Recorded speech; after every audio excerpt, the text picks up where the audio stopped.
Today is June 9th, 2025. Here goes Merwan Dubash in a series of talks for Baba Zoom. Jai Baba. Welcome, Merwan. And welcome, Goher. And Ralph. Jai Baba. Jai Baba. Thank you, Merlin. Jai Baba.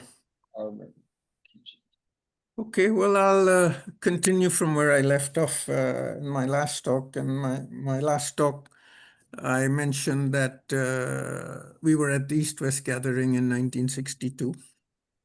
And because of the proximity of my school leaving exam, my Cambridge O-level exams in the middle of November, I was only there for 4 days precisely. On the 4th day after the program finished, I left, went to Bombay, and next morning I was back home in Karachi, ready to start studying again for my exams. Now, Mom was following in a couple of days because she had to stay an extra day or two because she had to finish her volunteer duties that she had at the Darshan program at the East-West Gathering. And then Dad was going to stay a little longer in Bombay. So Mom turns up a couple of days later in Karachi and she finds I'm running a very high fever, really high, like 103, 104. So obviously takes me to the doctor, and the doctor diagnoses me with a very strong case of measles. And because the temperature was that high, doctor gave strict instructions not to exert, not to have any stress. So I couldn't study or anything, simple bed rest. So that's what I did. Now, because of the proximity of my exams, this is now, Mom came back about the 6th or 7th of November. Now the exams are about a week away. These are my final exams in school, the last year. We send a cable to Baba. And we also, the same cable was sent to my dad, who was in Bombay. And we get a response from Baba saying, whatever happens, don't worry. Be resigned to my will. Tell Merwan not to worry if he cannot appear for examination now. Now, my parents tell me, this was much after the fact, after everything was all over, that when they first read this telegram, this cable, they thought, that's it. Merwan's exams are gone, it's finished. But they didn't tell me that till much, much later after everything was over. Of course, news like this spreads very quickly in our community. And as I mentioned in my last talk, the Parsi community was already up in arms about my parents taking me to from Mir Baba's Darshan at such a critical time in my school career and this and that. Don't forget the Parsi community at that time was very anti-Baba. They didn't have much regard for him in those days. So of course, this just added fuel to the fire. So the exams start, I miss a whole paper. I miss a couple of practicals, which were worth about 25% of the marks or whatever, like, chemistry lab practical and things like that. But the way the exams were set up, I had to pass 6 subjects to get my O levels, and I was appearing in 8, so I still had a chance. So Mom would call the doctor every day, give him a report. And I was now starting to improve. And my mom says, doctor, if we can make some arrangements for him to sit in quarantine, because in measles, the biggest issue is you're very infectious. That's why you can't go out in the public domain. So if we make some arrangements for him to sit in an isolated, secluded place, can he write his exams, this, that? So the doctor says, Mrs. Dubash, his infectious period is over. He can write if he wants. So Mom was really taken aback by this. She didn't realize that. So then I see a very animated conversation between her and my dad. And for a few minutes, and then they come to me and they say, well, why don't you sit down for a minute? We have something important to tell you. And they say, but before you make a decision, you think hard. And don't rush into it, this, that. And I was getting impatient. I said, come on, tell me what it is, okay? So then they tell me, they said, the doctor says that you're not infectious, you can write your exams. But they said, remember, think hard. Don't make a rush decision. You haven't studied for almost a month now before your exam, so you're probably not prepared for it. So take your time. So I did. I took all of about 5 seconds and I said, all right. So they rushed off to the principal to inform him because he was initially told I wasn't going to appear. Now I'm appearing, so that to make all the arrangements. One of the things the principal asked for was, he said, Mrs. Dubash, do me a favor, get me a letter from the doctor just stating what you told me, that he is no longer infectious and can, now go out and meet anybody. He says, the reason I'm asking, because I will guarantee you that soon as your son appears in the examination hall, I will receive complaints. And sure enough, he did. He received, the next day after I went to the examination for the first day, he received a whole host of complaints. Guess where they all came from? The Parsi community. All my friends, their parents. I mean, it's only natural, I suppose, when you think about it. They were concerned about their own kids. Maybe, if something happened to them, their examination would get ruined. So I give the exam rather, in isolation, if you like, in the sense that although I went to the main hall, nobody ever came near me. Nobody even talked to me. Nobody even said hello. Normally, after exams, especially math papers, they would come and check with me because I was pretty good at it. Not a soul came near me. So I would go write the exams and go home. That was it. Now, because these were O-level exams for Cambridge, they had to go to the UK to get marked, and that took sort of like 2 or 3 months. So I think the results came out probably in late January or February of 63. Merwan, just lift the camera a little bit. I can't see below your Yeah, nose. sorry. Jay Yeah, this Baba. happens to me all the time. Yeah, me too. And so the results came out late January, February of 1963. And it surprised everybody, including myself. Not only did I pass, but I passed first class. Now, never in my life, even before this incident and after this incident, have I been a first class student. I've always been sort of middle of the pack. So this was the one and only time Baba made me pass first class. Of course, the whole Parsi community was absolutely silenced. What could they say now? They made this great big fuss about, the parents taking their son to Mir Baba and this and that, and how they could be irresponsible. And now, with a result like this, absolutely silenced. So, as I said, the results came out in 1963. And in May again in 1963, we were going to Guru Prasad to visit Baba again for another 6-7 week period. So the first day we get to Guru Prasad in 1963, May 1963, we take Baba's darshan and everything.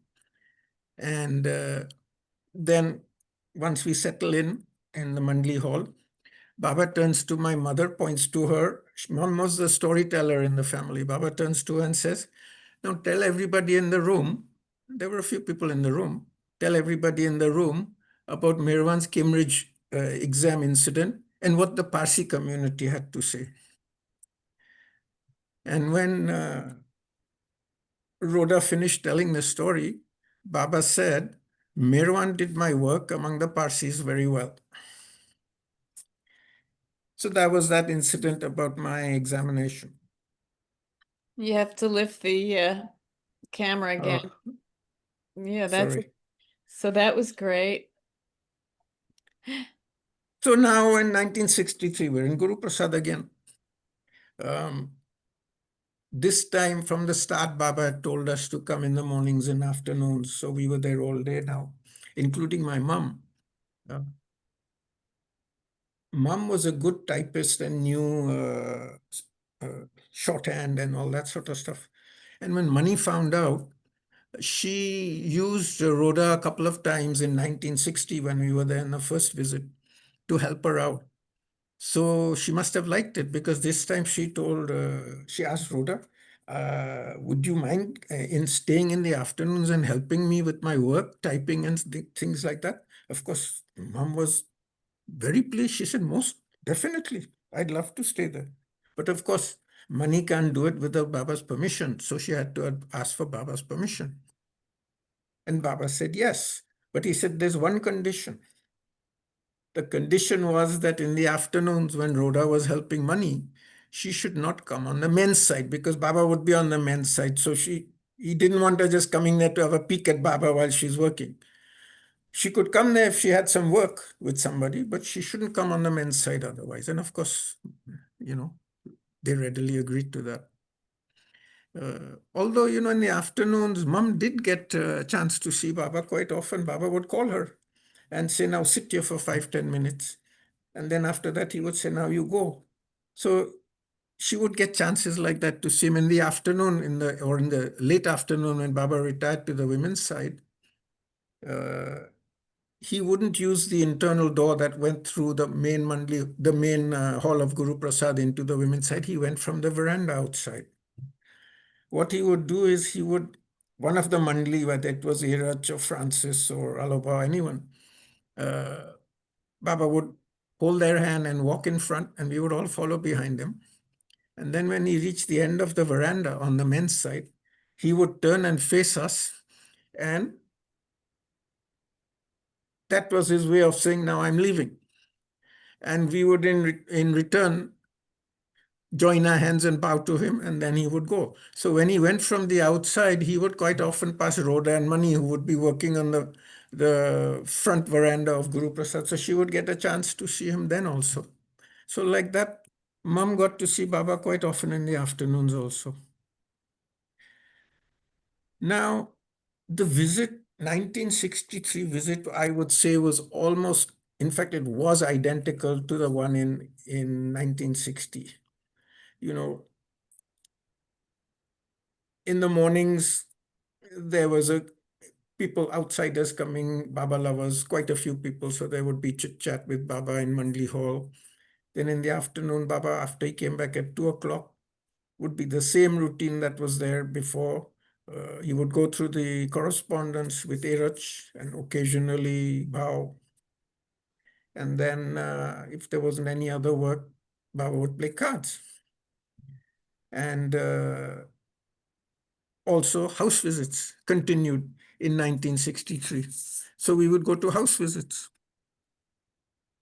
The lunches that close Baba lovers would give in the 60s, they would also be there. People would give lunches, so we would have lunch in the front veranda of Guru Prasad. And some of them would give ice cream parties where they would serve ice cream, so we would get that. Baba would serve mangoes because that was the mango season, and he would get crates of mangoes being sent to him by other Baba lovers. So all that was identical to what happened in 1960. The other thing Baba did this time, he made arrangements so that we could have lunch at Guru Prasad. So all three of us had lunch at Guru Prasad, Dad and myself with the men mandli, and Mom with the women mandli, and quite often that would mean with Baba also. So she would have lunch inside. So we never left Guru Prasad. We were there from 8 till about 4:35 when Baba left the men's side.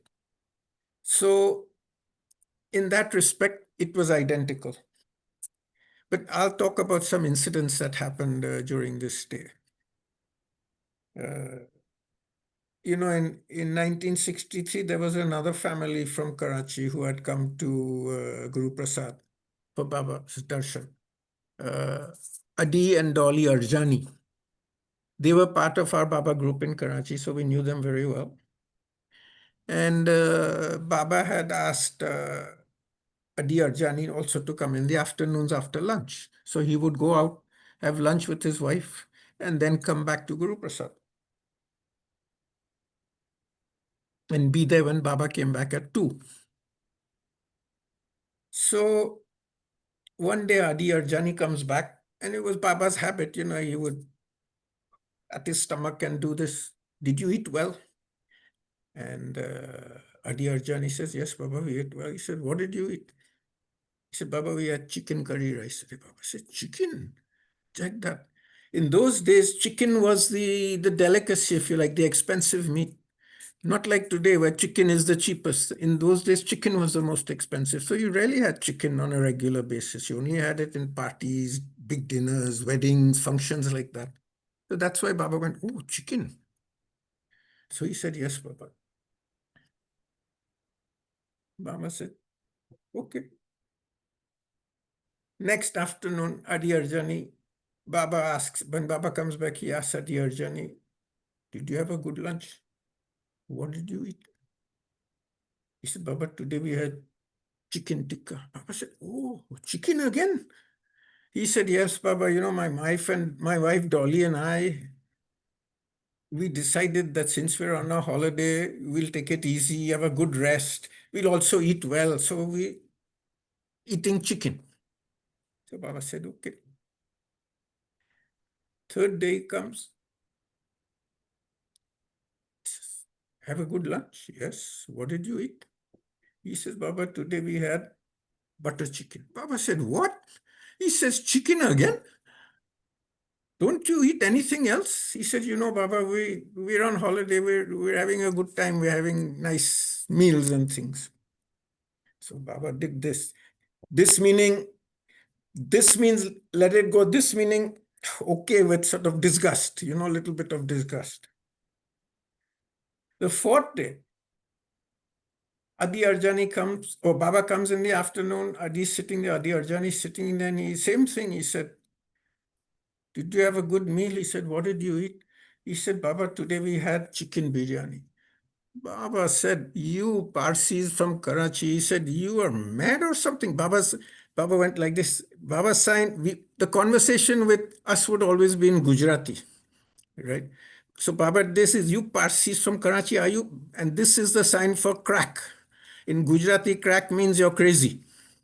So Baba say, you Parsis, are you mad? You have nothing to eat but chicken, chicken, chicken every day. What's the matter? So he said, from now, for you and Dolly, chicken is stop. And this was Baba's sign when he would do this, like corking a bottle, stop. And then there must have been maybe about 10 people or less in the room at that time. And one by one, he went to everybody and said, do you eat chicken? If the person said yes, Baba would go, stop. Do you eat chicken? Stop, like that. He asked my mom, and mom says, yes, Baba, I eat it, but not regularly when we're at parties and dinners or there's a wedding or something like that. So Baba said, okay, even your chicken is stopped. My dad gave the same answer. I was the only youngster in the room on that day. And Baba still hadn't asked me. So now I was the only one left. Everybody else, he'd stopped eating chicken. He now points to me, but asks my parents. He says, does Mirwan eat chicken? And they said, yes, Baba, same as us. When we have parties or we go to a dinner or big function or something, we don't eat it regularly at home. So Baba thinks for a second and he does this, meaning, never mind. Then 10, 15 minutes later, after he was talking about something else, or he turns to me again, points to me and asks my parents, he says, would it be all right if Mirwan didn't eat chicken? They said, of course, Baba, he will be fine. There will be no problem, this, that. They were quite anxious. They'd love for me to get an order from Baba. So Baba thinks again and then says, never mind, he's only a small boy. So seems like that was over. But 10 or 15 minutes later, again, Baba points to me and asks my parents, are you sure it would be all right if Merwan didn't eat chicken? And they said, yes, Baba, of course, it wouldn't be no problem. That would be great. There's nothing wrong with that. So he says, in that case, maybe his chicken should be stopped. And everybody in the room on that particular day, at that time, who ate chicken, Baba stopped. Now, in those days, not eating chicken was not a big deal. You knew when you went out whether it was chicken or not. Today, it's quite something else when I go to when we go to a supermarket. Even my wife Ruby and I, if there's something we've never had before, we read the ingredients, because there's in the most unusual things you find things like chicken powder. It's like crazy. Actually, there's a little funny story about this chicken. And unwittingly, sometimes you eat it, and then you have to say sorry, Baba, and just keep going. My Ruby and I used to have lunch at Mirazad with Falu and Merwan Jasawala. On the men's side, they have a porch there where they eat lunch. And one day there was some mince over there. And I said, do you know if this is chicken or not? So they both said, no, they haven't told us. Normally, from the kitchen, if it was chicken, they would let them know because they knew that I didn't eat chicken. So they would say, this is chicken, don't give it to Merwan Dubash, like that. But this time, nobody said anything. So I said, okay, I won't have it. To be on the safe side, I won't touch it. So Merwan Jasawala eats it and eats it. And he says, no, no, this is not chicken for sure. I said, never mind, Meran Kaka, I'm going to let it go. He said, no, no, I'm telling you, I'm an expert at recognizing meat. He said, this is not chicken, this is mutton. Take it for sure, guaranteed. I said, let it go. He said, no, no, I'm telling you, if you want it. So he insisted so much that I took it. And I took a bite of it. And just as I swallowed it and taking another mouthful, Shelly comes running and says, oh, that thing in that little bowl, that mince, that's chicken. I said, well, too late, but poor Merwan was so embarrassed and so apologetic about it, Merwan Jasawala. He says, I can't believe it. He said, I'm almost sure it wasn't chicken, this, that, and the other. I said, well, this is what happens. And it was my fault, of course, for even believing Merwan. I should have said, no, finished. But that's what happens sometimes.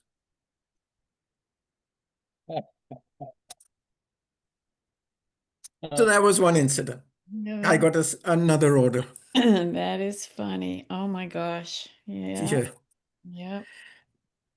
Then one day again, sitting in front of Baba in the hall there, he, after finishing or whoever he was talking with, he turns and points to me and he does this, which is this, this, and this. And he says, stop. So Irach, of course, who's next to him, says, Baba says that for you, alcohol, cigarettes, gambling, and womenizing are stopped. So just like that, he stopped it and then he moved on, which was somewhat unusual in a way, because normally when Baba gives you an order, it's related to something like my bicycle incident that I mentioned last time, or even the chicken one. But this was just out of the blue. So Mm, he gave me all those orders in just one fell swoop like that. that's great. And there's another incident I'll mention. Um, this was in the morning session in Guru Prasad. There were a few people in the room, and Baba points to one of his close ones who's sitting there, a man. And he says, what are you thinking? So the fellow says, Baba, you know what I'm thinking. He was a little sullen. He said, Baba, you know what I'm thinking. So Baba says, I know you want to get married. And you keep telling me you want to get married and you want to get married. And I keep telling you, you leave everything to me and I'll take care of it. He says, Baba, this is going on for so long. You haven't done anything. I've been telling you for so long. But Baba says, you haven't left everything up to me. When I say leave it up to me, I mean you give it to me and say, okay, Baba, now you look after this. And then you must forget about it, Baba says. And you're not doing that. So nothing is happening. You do that. And my mother Rhoda sitting there. And she thinks, she hears this and she says, okay, Baba, in that case, this problem that Mirwan has with his twitching his nose and making faces, I leave to you. And she says that. Hardly at 15, 20 seconds gone after mom did this, when she says, Baba turned to her and pointing to me says, why is Merwan making these faces? He looks so ugly, he looks so bad. Now, we'd been there for a week or 2 weeks or 3 weeks before, and I'd probably been doing it all along. Mm. And he never noticed. But immediately, mom had that thought and said, I leave everything to you. Within 15, 20 seconds, she said, Baba turns to her and asks her that question. Mm. So of course, mom, first she was taken aback, but then she says, Baba, this is this bad habit that he's developed in the last year or so.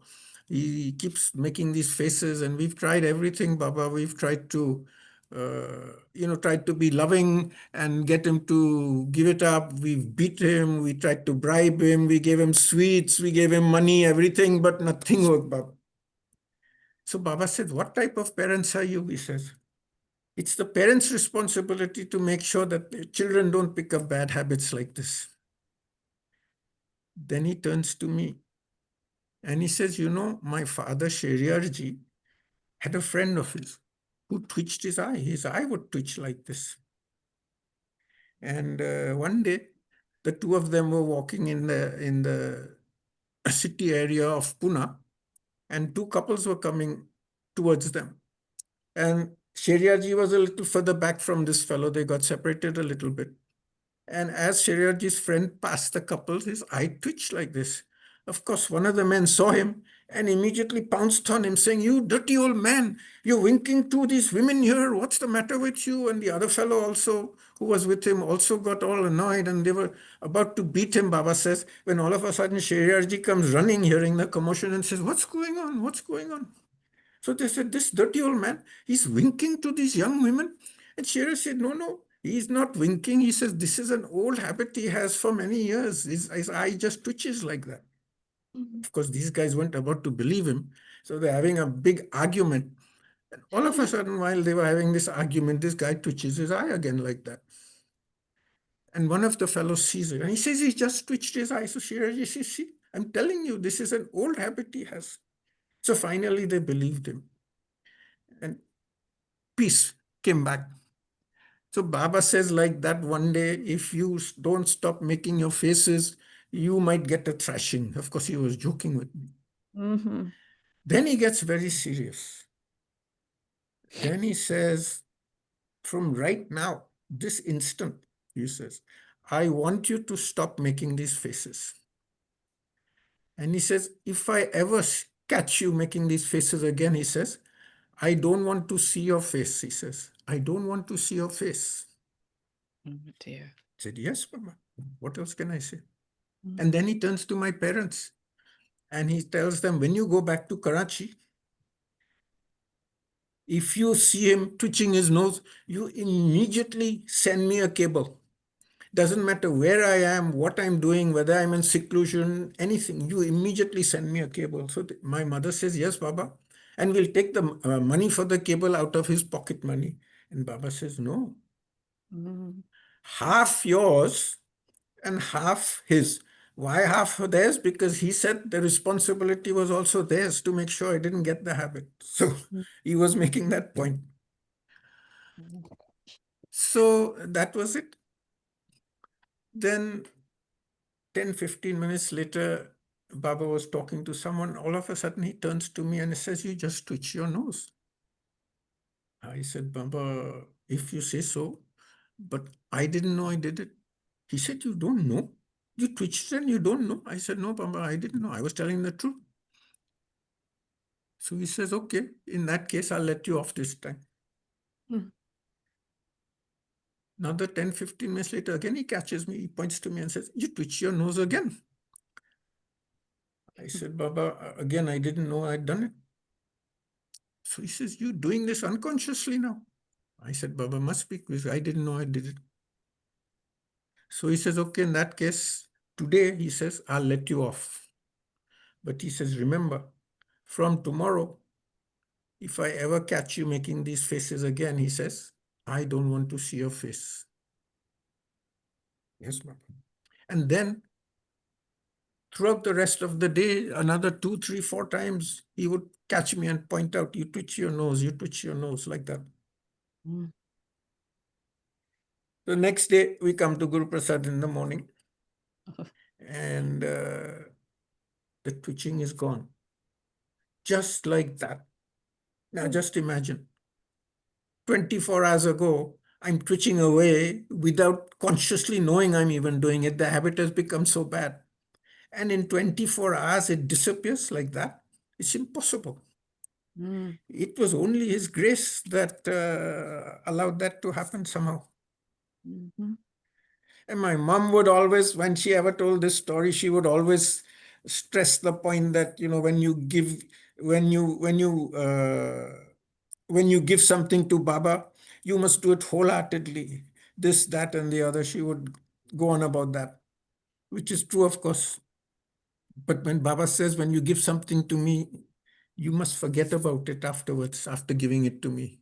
Give it no more thought, which is the most difficult thing to do. Mhm. Mhm. Now, there were a couple of little smaller incidents which I will mention.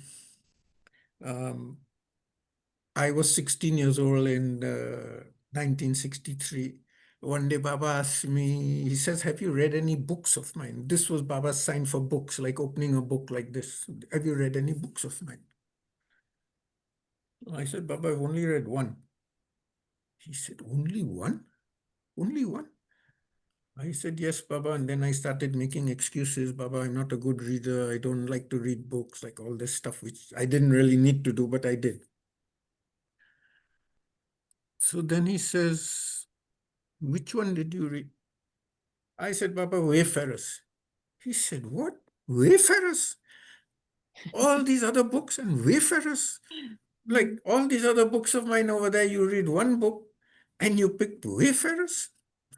I said, Baba, somehow I got the urge to know more about musts. So I thought I would read Wayfarers. So he says, okay. Then he says, have you read God Speaks? I said, Baba, I picked up God Speaks. I read the first 2 or 3 pages. I didn't understand a thing. So I closed it and put it back. So Erach, who was there, of course, says, Baba has said that if you read God Speaks, it would please him. I said, no, I didn't know that. So Baba says, not even God Speaks. I said, no, Baba.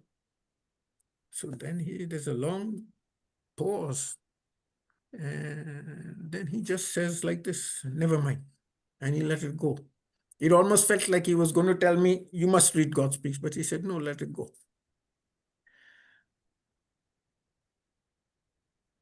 And another small incident. Um,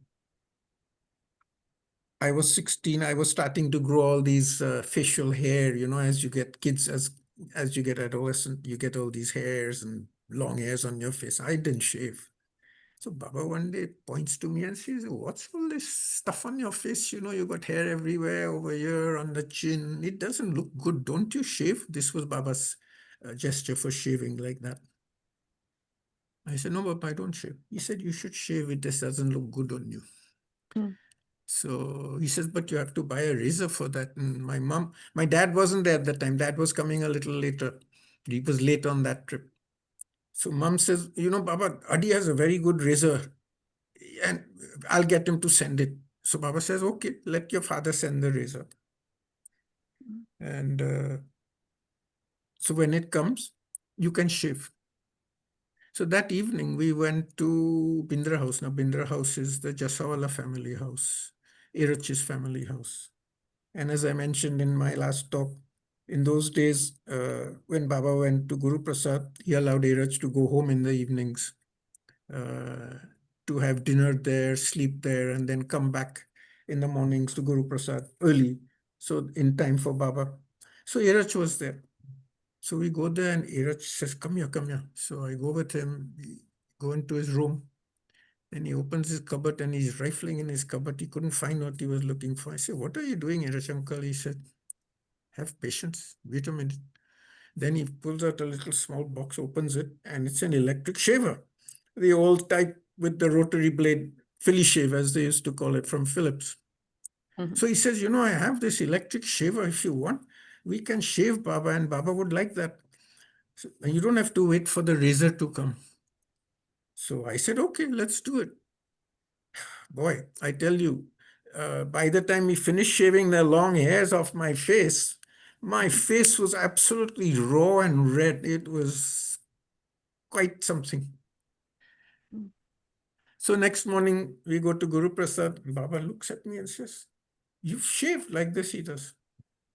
I said, "Yes, Baba." He said, "You didn't have a razor? How did you shave?"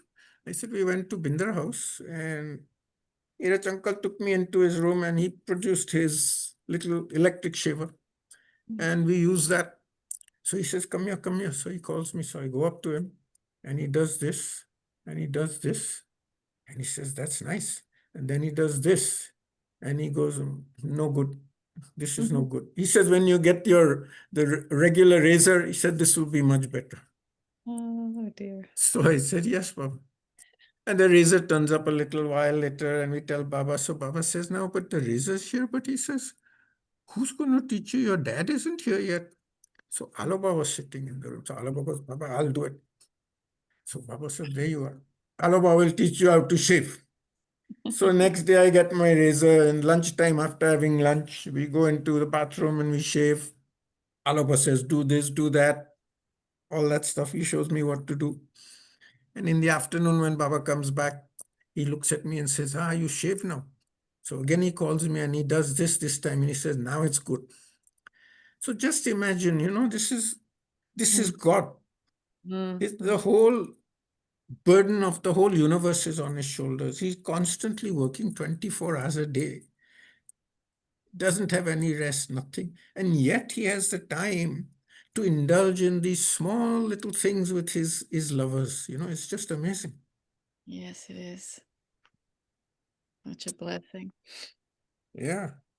Mm. And this would happen with others also. Small little things Baba would take an interest in. Yeah. Now we're getting to the end of our Guru Prasad stay. And a few days before Baba is about to leave for Mirazad, he turns to my parents and says, "Would you like to accompany me to Mirazad to drop me off? And then you can come back to Pune the same day." And they said, "Of course, Baba, we'd love to do that." But Iraj, who's standing next to him, says, "Baba, but where's the transport for them? They don't have any car or anything." So Baba says, "Wait." There was another a close Baba lover of called Gajwani from Bombay sitting there in the hall. So Baba points to Gajwani and says, "Would you like to come also and drop me off at Mirazat? And then you can come back." Gajwani had a car and he also had a driver. So he says, "Yes." Baba says, "There's one condition though." He says, "What, Baba?" He says, "You have to bring the 3 Dubashes with you." So he readily agreed. Mm. So on the last day, we get to go to Mirazat with Baba.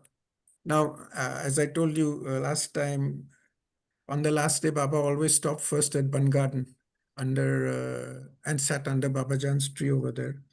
And then when he left, our car joined. There were only 2 cars when Baba went back to Mirazat normally, one with Baba and the women, and one with the men Mandli. But now there were 3 and we. And Baba had told Gajwani, he says, "I want your car to be in the middle. So you stay behind my car and the men Mandli will stay behind you. I don't want you to get lost on the way somewhere," he said. Baba was very particular about things like this. So we did that. And we got to Mirazad. Of course, the approach road Mirazad, that you get to the end, to Mirazad itself, you see the green gates. So the green gates open. Baba's car went in, and the other 2 cars stopped outside. Baba immediately gets out of the car and, with the help of one of the Mandli, goes into Mandli hall and sits in his chair. And the women Mandli go into the main house. The men Mandli and us, the Dubashes and Gajwani, we go into Mirazat Mandli Hall and sit with Baba. Now, Baba had told us that you come and you sit an hour with me and then you must leave. So we said, yes, Baba. He told us that before. So, of course, Baba had just come back to Mirazad after 3 months stay. And the Mandli at Mirazad hadn't seen him. So he was catching up with them. They were chit-chatting with him and this and that.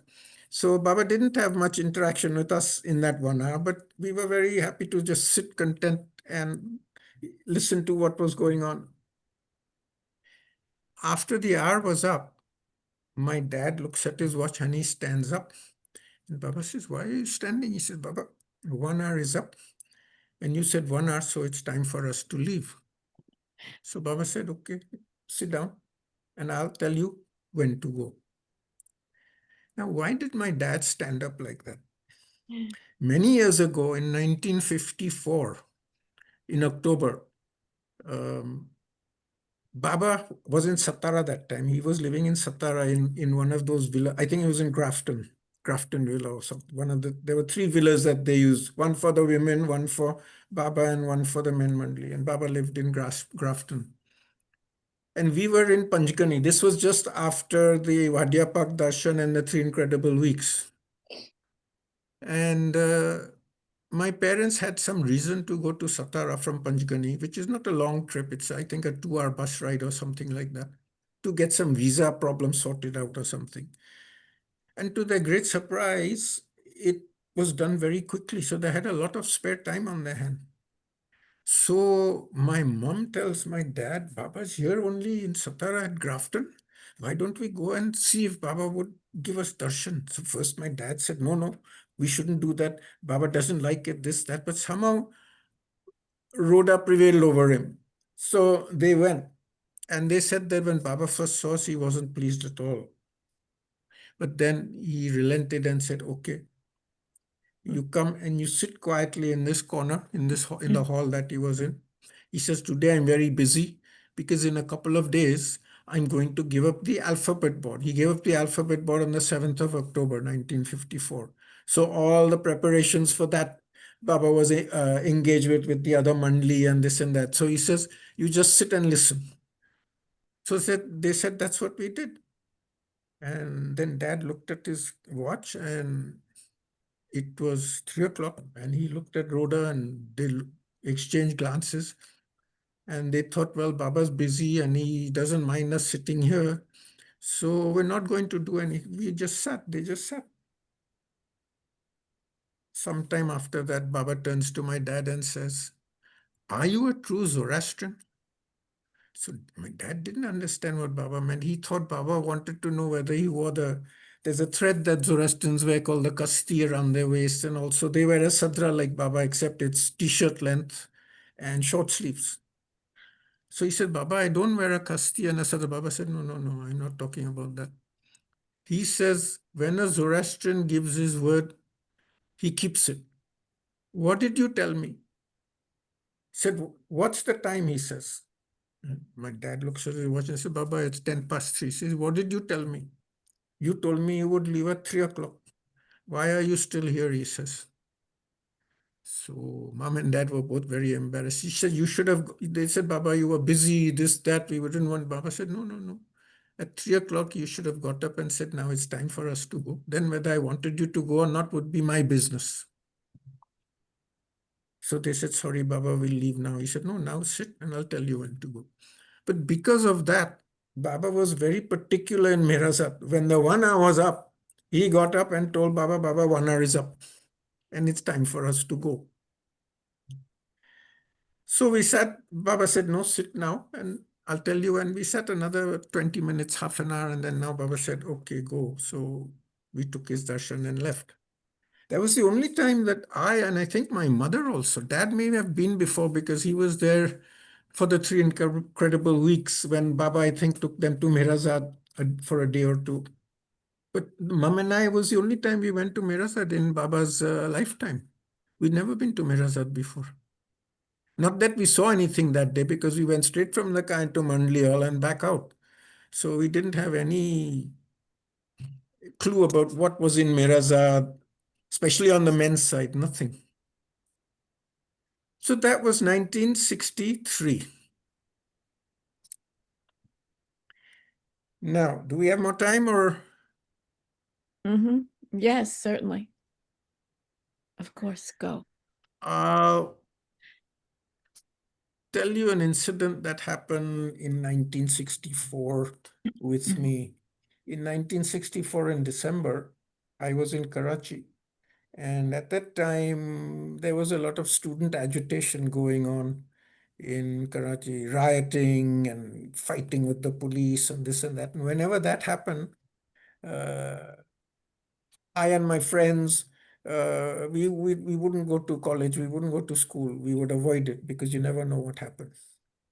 So that was going on. But in December, we had to take our mid term exams. And to take the exams, we had to pay the fees. And to pay the fees, you had to go to personally, of course. You couldn't do it any other way in those days. So on the last day of the deadline to pay the fees, we go to the office, a college office. As we go into the grounds, there's this mass of students there and police presence, big police presence in trucks. In those days, the police carried a stick called a lathi, which was about that thick, a wooden stick, but it had a metal knob on the top and metal at the bottom. And they used that to enforce crowd control, and they would beat people with it and stuff like that if if they had problems. So we skirted around them, went into the office, standing there night in line, waiting to pay our fees. When all of a sudden we hear this massive commotion outside. People are yelling and shouting and running up and down the corridor. Few students rush into the office and turn around and try to close the door and bolt it. But before they could do that, the police burst in. And with this lathi, I was standing near the door. Before I knew what was happening with this lathi, I got a shot straight on my head here, like overhead shot like that from one of the cops. And then the fellow went for a second shot. But by then I knew what was going on. So luckily I put my hand up and protected myself. And then just as soon as they came in, they left. I guess they were chasing others. I don't know. So quickly we bolted the door and waited till the commotion was over. Now, I knew I'd been hit on the head, but I didn't feel anything. So I put my hand up here feeling, see if there's a bump or anything. And when I take my down, I see my hand is covered in blood. And I look down on my shirt and there's blood pouring down me. Oh dear. So after the commotion is over, the police take into custody all the people who are injured. Why? Only the injured? Because that was their proof that you were part of the riot. Bizarre logic, but that's what it was. So they take us to the local civil hospital, which is the last place on earth you want to be in Karachi in those days. Absolutely unhygienic, terrible, treatment and things like that. Because we were all injured, we needed some medical attention. Now my friends who were with me informed my parents, and they came to the civil hospital. By the time they came, I had been treated, and the X-ray showed that I had fractured skull. I had a hairline fracture of the skull. So my parents luckily were able to get me released from police custody and move me into a private hospital. And the doctors there also agreed that yes, he has a fractured skull. The doctors said that until 48 hours pass, we can't tell what the extent of the injury or what effect it will have, or whether Merwan will make a full recovery. So we need 48 hours for that. And in that 48 hours, they were going to sedate me because the pain was now getting to be unbearable. Now, Baba likes a joke. So even in all this, he inserts a little joke. The news that went out into the Parsi community, of course, was that the doctors have given Mirwan 48 hours. And they interpreted it meaning that that's it, in 48 hours he's gone. That's the end of him. So my mom and dad says that you won't believe The number of people who came to visit you in those 2 days, he said, while you were sedated, he said, your friends, not even your close friends, people who just knew you, our friends, everybody, relatives, everybody came to visit. Of course, they were all told that no, he's not going to go away anywhere in 48 hours. It's just to find out the extent of the injury. Mm. But of course, when something like this happens, you inform Baba. So Baba was informed. And we got a cable back from him saying, give Merwan best medical treatment and be resigned to divine will. And then after 48 hours, when the doctor said, I will make a full recovery, Baba was informed again. And we get another cable from him saying, happy Merwan improving. Don't worry. My nazar is on you all. Give Merwan good treatment, food, and rest. So the recovery was very slow. It was like I was 3 weeks in hospital. It took me good 5 months to fully recover from this. In the middle, I had 6 weeks of double vision and other issues like that along the way. Now, so by the time my recovery was over, it was almost April 1965. And in 1965, Baba was having the Darshan program, the 6-day Darshan program. The 1st of May, where he was at the Pune Center for the official opening of the Pune Center, and the next 5 days at Guru Prasad, same location where the East-West gathering was. And he had asked us to come. I couldn't go because my exams were right during those days. So I get a response back from Baba saying, never mind, let Merwan come after his exams. And then if you like, meaning the family, if you like, you can stay till I return to Mirazab. And of course, we did. So my parents leave early again. And I'm in Karachi. And all of a sudden, out of the blue, I receive a cable from Baba which says, how are you, dear Mirwan? My love to you, Adiroda. Love of you three makes me very happy. And then 3 days later, on my birthday, I get even a bigger surprise. Another cable from Baba saying, my love blessings to you on your birthday and always. Just like that. So now, 1965, in May after my exams, I get to Guru Prasad. Mom and dad are already there. And the darshan program is over. I got there probably a few days or a week after the program. And first day I see Baba, of course, I bow down, take his darshan. This time he asked me about my health, whether I've made a full recovery and everything. I said, yes, Baba, everything's fine. I'm back to normal. My sporting activities, everything back to normal. And then Baba says, if my nazar had not been on you, and he does this, you would have died, Irat says. Baba tells me that, well, he saved me.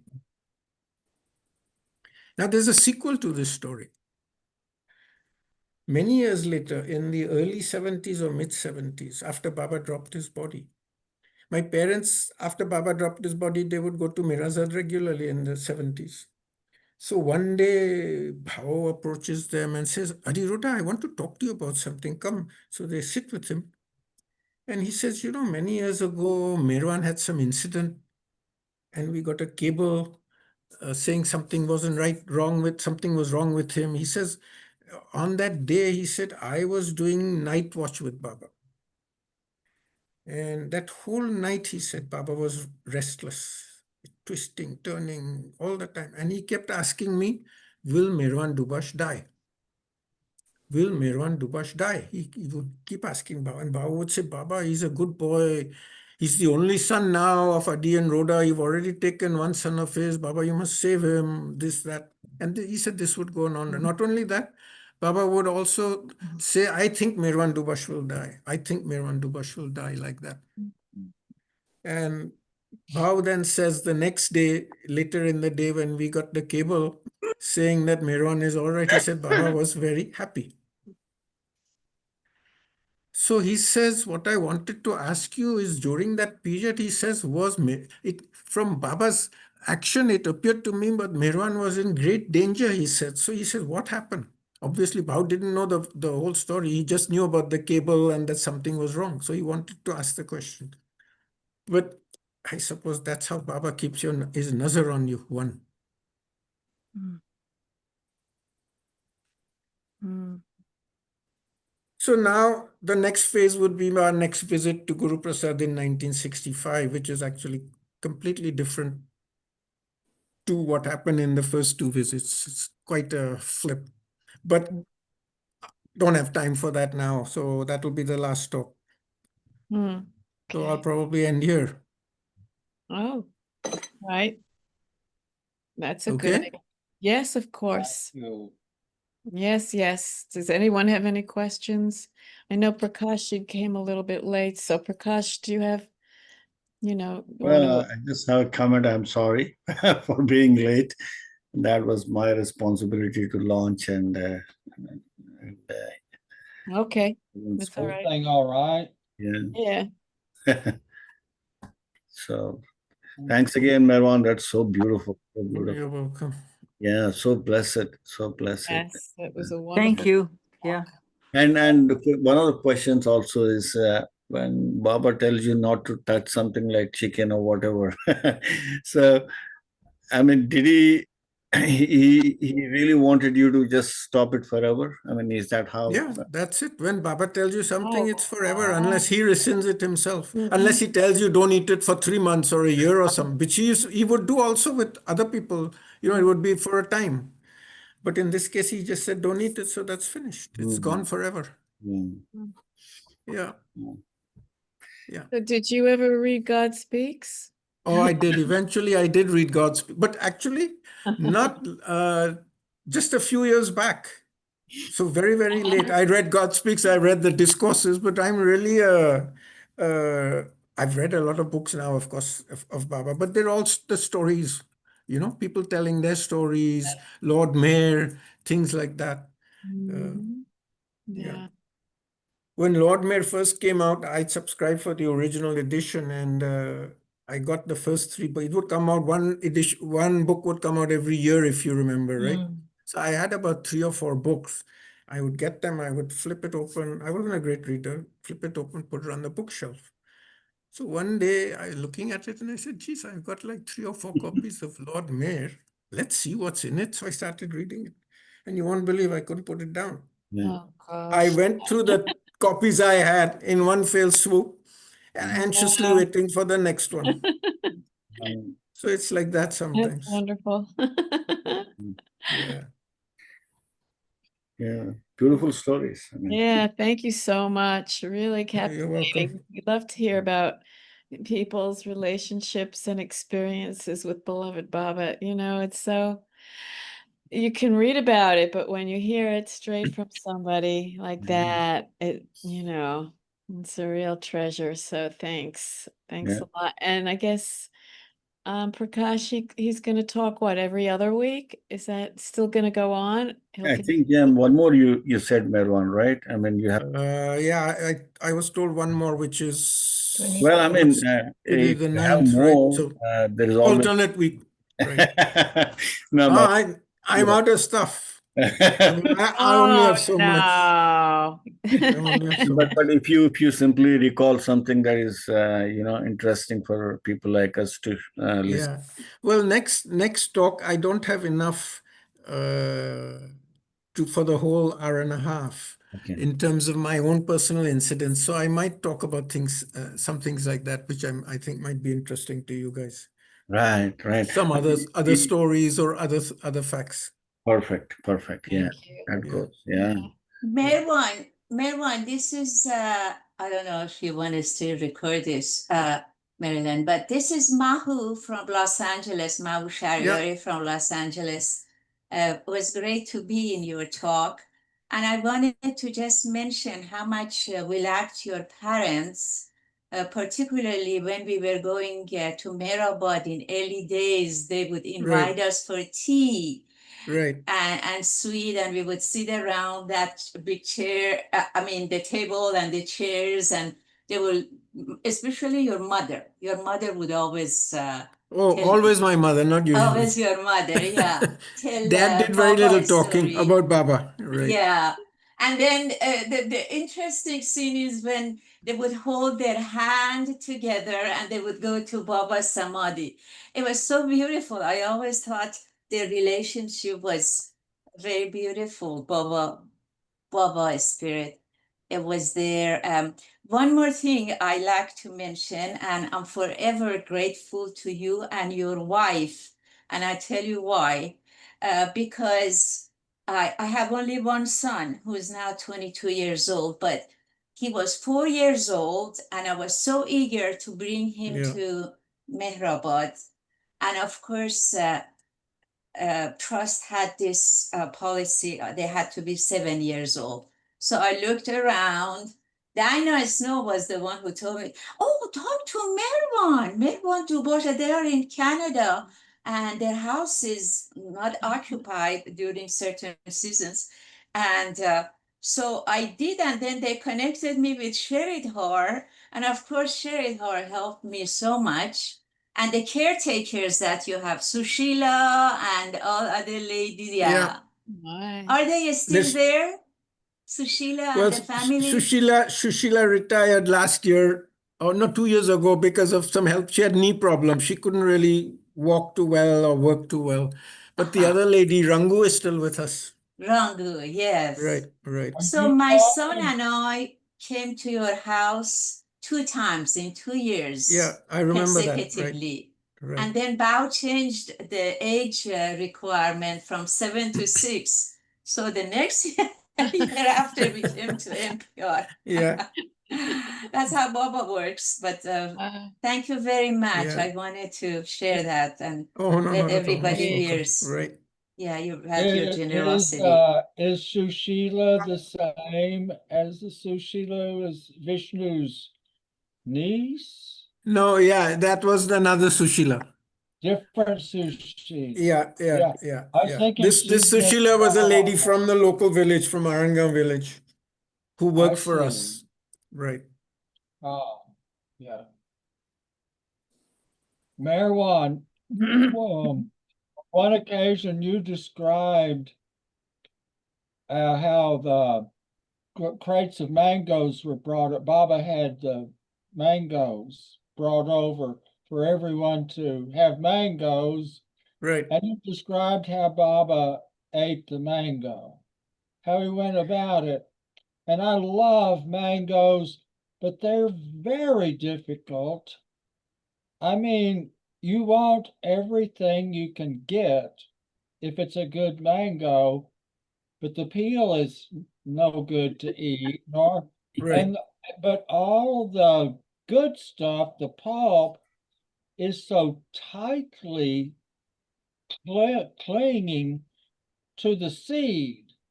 They're very Right. frustrating to eat. Sometimes Oh, well, all good things have and you something said how frustrating. Baba did it. I didn't quite catch the nuances of how to do that. You just have to you just have to suck the skin and the seed and get the meat off it. Yeah. Yeah, Yeah. that's the only way. mm.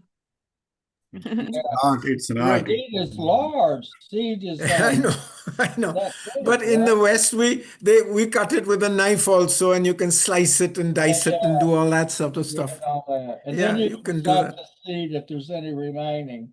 You Right. don't have to get it all in your mouth. I mean, it depends Yeah. on one's mouth size. Yeah. Okay. Yep. Bob, it's funny. I just brought out a bag of dried mangoes to eat. Oh.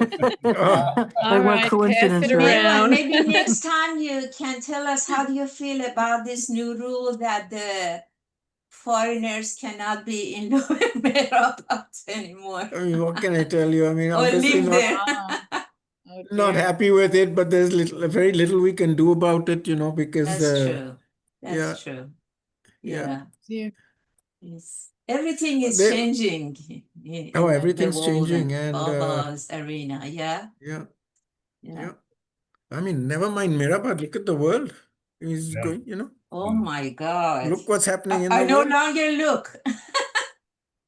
Right. Shall The I, past weekend, we had the biggest riots in Oh, Los yeah. Angeles. yes. Yeah, we got it on the news here. We heard about it. And your Oh. National Guard is there right now. National Guard, 2,000 of Right. them, yeah.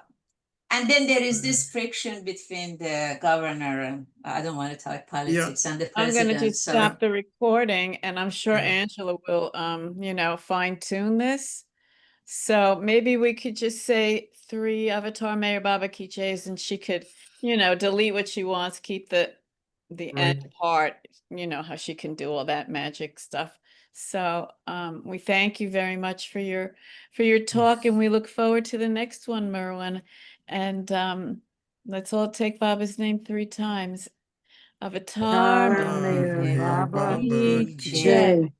Avatar Avatar Mayor Baba Baba Ki Ki Jai. Jai. Avatar Mayor Mayor Baba Baba Ki Jai. Jai. Thank Hey, you, Baba. Baba. Thank Thank you, you, Baba. Merwan. I'll stop Okay. that. Thank you. You're Thank welcome. you. Much love.